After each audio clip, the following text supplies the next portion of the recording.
পৃথিবীর সবচেয়ে পুরনো লবণ খনি ভিতরে যা আছে আপনি বিশ্বাসই করতে পারবেন না।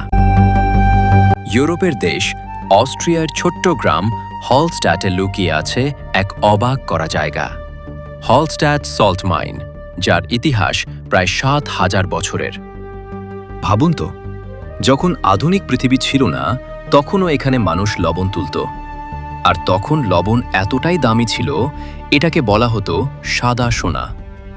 এই খনির কারণেই তৈরি হয়েছিল এক প্রাচীন সভ্যতা, হলস্ট্যাট কালচার। মানে একটা খনি একটা সভ্যতার জন্ম দিয়েছে। খনির ভেতরে ঢুকলে মনে হবে যেন অন্য এক জগতে চলে গেছেন। বিশাল গুহা, অন্ধকার টানেল আর হাজার বছরের পুরনো কাঠের সিঁড়ি।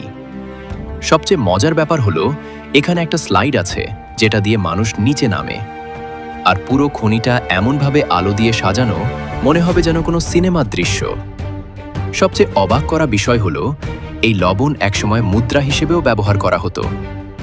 আজ এই জায়গাটি শুধু একটি খনি না, এটি একটি ইতিহাস, একটি রহস্য আর একটি জনপ্রিয় টুরিস্ট স্পট। এমন তথ্য আগে জানতেন? কমেন্টে জানাতে ভুলবেন না, আর ফলো করুন আরও এমন ভিডিওর জন্য।